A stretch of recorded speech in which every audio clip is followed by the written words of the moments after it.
Buenas noches, gracias por acompañarnos. Estamos en ADN, además de noticias, el periodístico de BTV.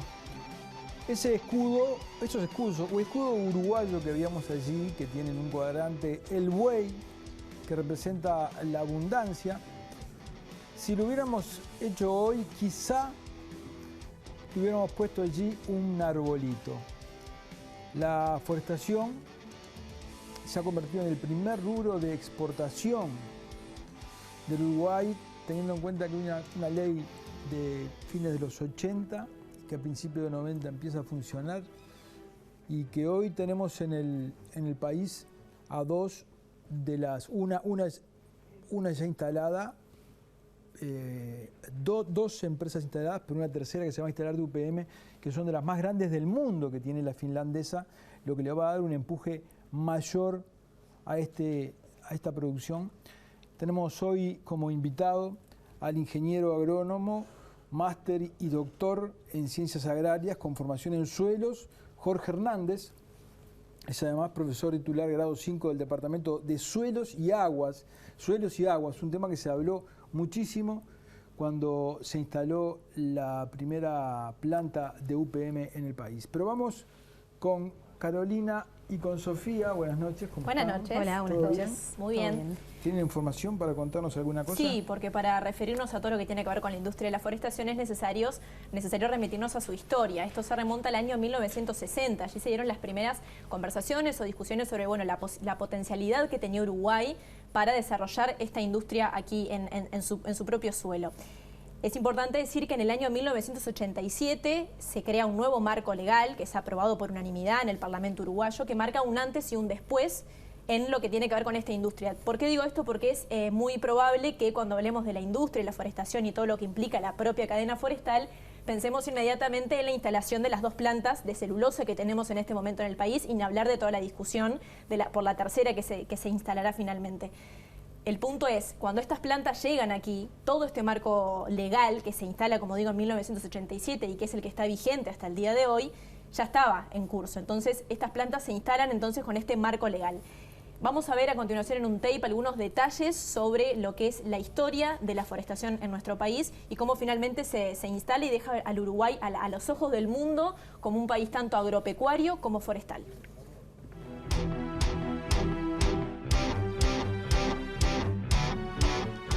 La actividad forestal en Uruguay comenzó a discutirse a mediados de la década del 60.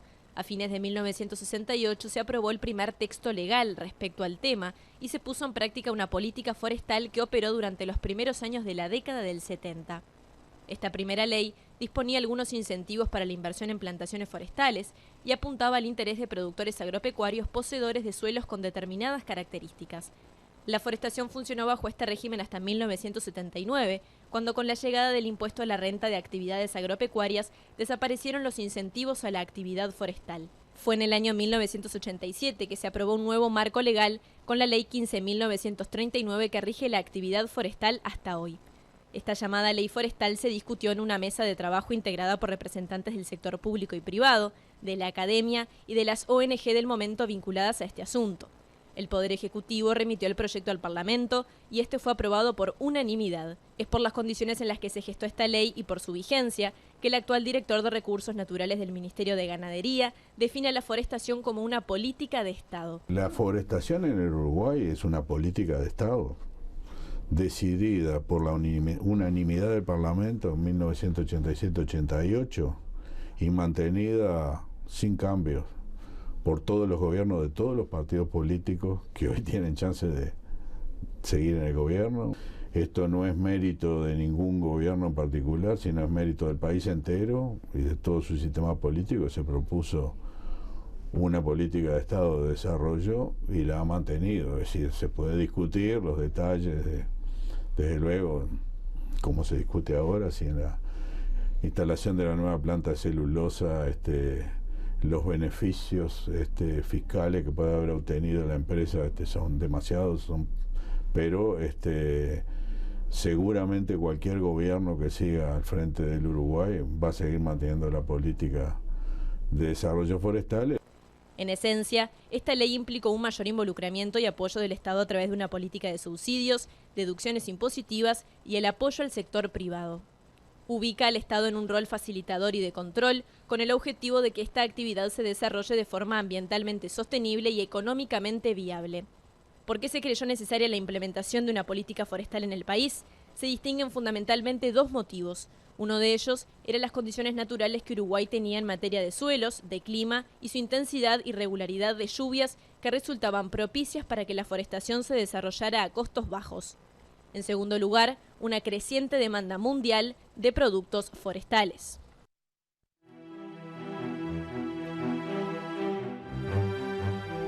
Vamos a presentar a continuación algunas cifras de lo que representa la industria de la forestación en Uruguay. Comencemos entonces por la primera placa.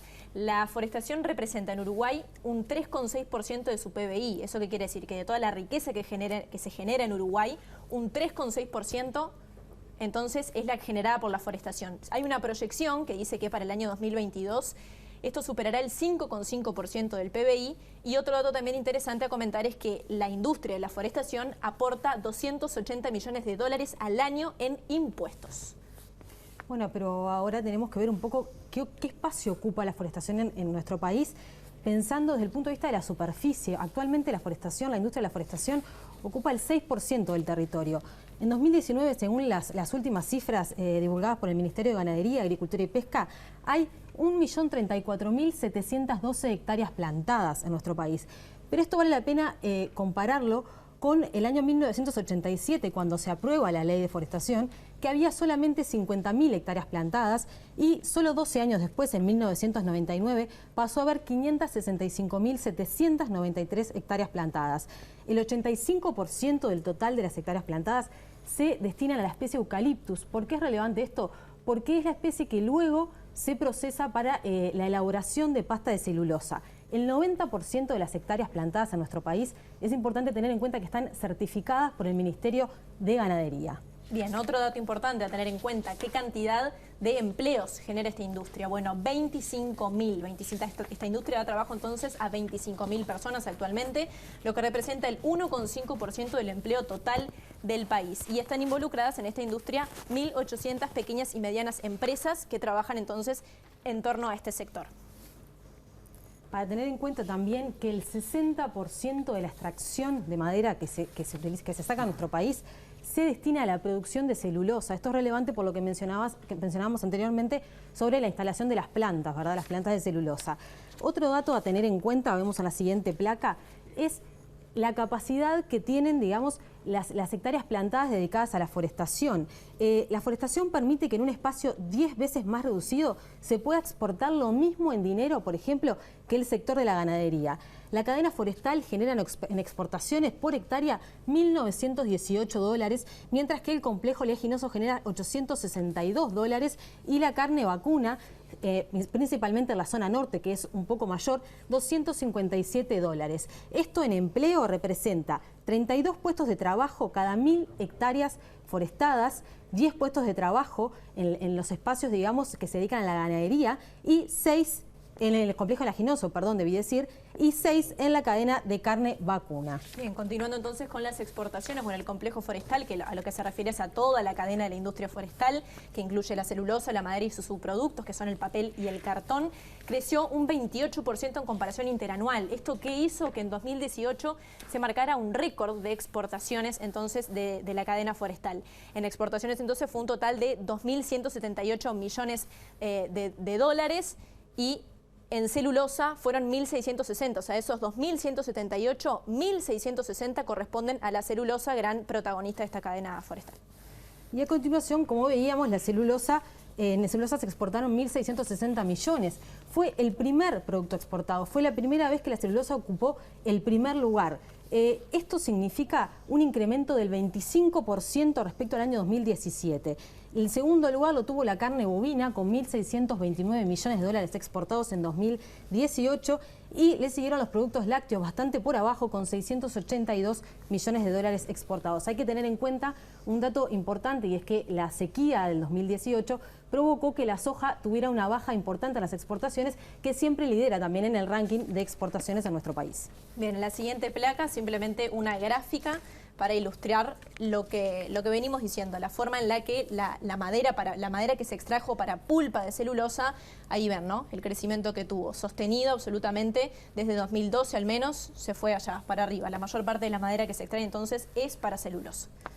Bueno, ¿por qué esta madera que se extrae, verdad, es para celulosa? Y es porque claramente funcionan dos plantas de celulosa actualmente en nuestro país, UPM y Montes del Plata, que también son, es importante la cantidad de hectáreas que ellos tienen planteados, porque ellos mismos tienen sus propios bosques y también hacen acuerdos con pequeños y medianos productores para poder, digamos, extraer más cantidad de madera. Actualmente UPM tiene 280.000 hectáreas forestadas, plantadas en nuestro país, de las cuales 100.000 pertenecen a otros productores, a 600 pequeños y medianos productores. Mientras tanto, Montes del Plata tiene 145.000 hectáreas forestadas y contratos con 400 productores de todo el país. Bien. Interrumpirles una cosita respecto de la primer planta de UPM.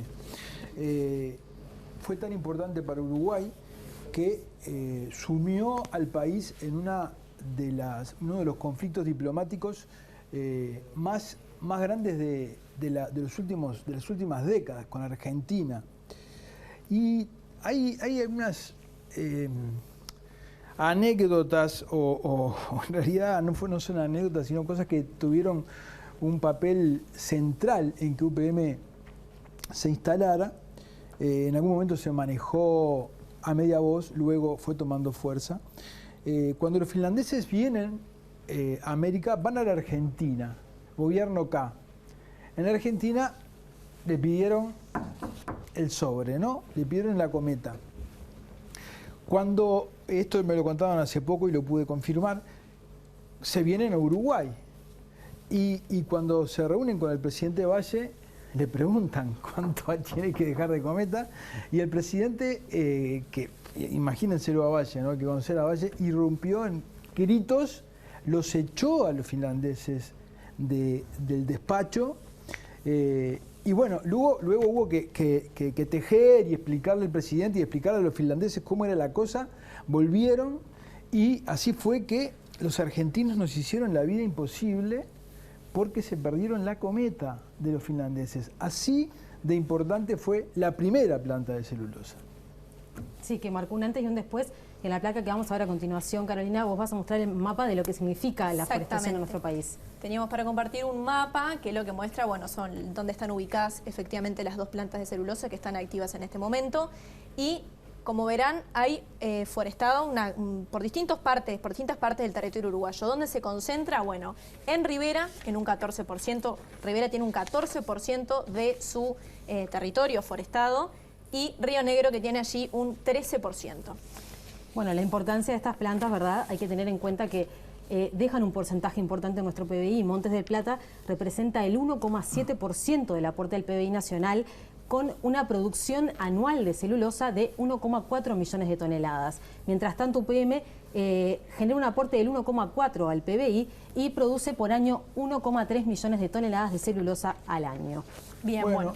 Como les decía, de que la primera planta de celulosa había tenido aquella repercusión diplomática, ¿no? Política diplomática.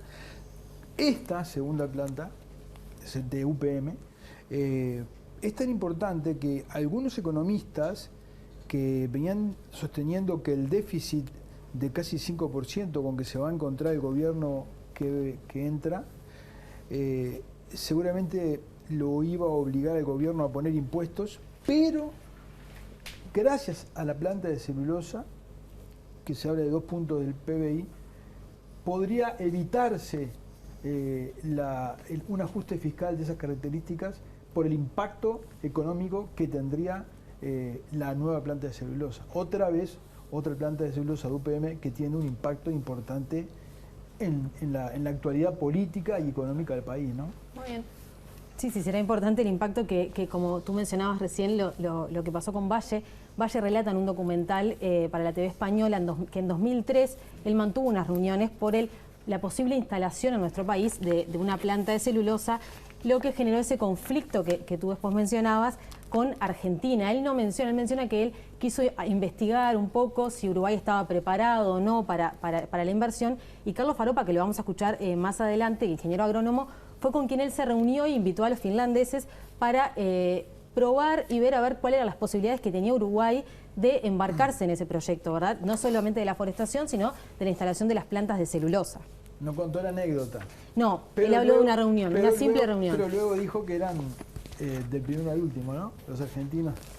Bueno, y para hablar también de todo este asunto, de la instalación de las plantas, no podemos olvidarnos del corte de los puentes, ¿no? Que bueno, también, por eso, como parte de aquel conflicto diplomático, como parte de ¿no? aquel conflicto. El Iban a nacer niños con 2 cabezas y todo eso se decía, ¿no? El 30 de abril de 2005 se produce el corte del puente, aproximadamente se estima que hubo allí 40.000 personas, 40.000 argentinos, el puente internacional General San Martín.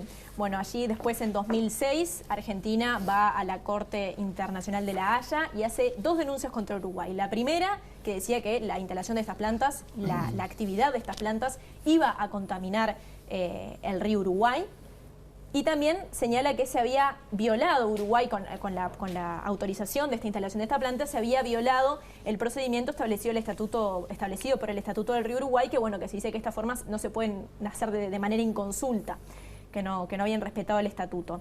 Y por su parte Uruguay demandó a Argentina ante el sistema de solución de controversias del Mercosur, argumentando que en el primer caso, que los cortes de ruta constituyen una violación al principio de libre circulación, y en segundo lugar que estos eran tolerados y utilizados por el gobierno argentino para presionar al gobierno uruguayo. Los conflictos, lo cierto es que siguieron, pero pese a esto, en 2007 Botnia construye y se instala y comienza a funcionar. Sí, por una autorización del ministro uruguayo, Mariano Arana, pero la dimensión que tomó este conflicto llevó a que una vez que se autorizara el comienzo digamos, del funcionamiento de esta primera planta, solo 3 horas después tuvo que ser suspendida por quien era presidente en ese momento, Tabaré Vázquez, por un pedido del rey de España, Juan Carlos I, que pidió mediar en este conflicto. O sea, el conflicto llevó a la mediación del rey de España con total fracaso. O sea, ni siquiera el rey de España en ese momento pudo intervenir.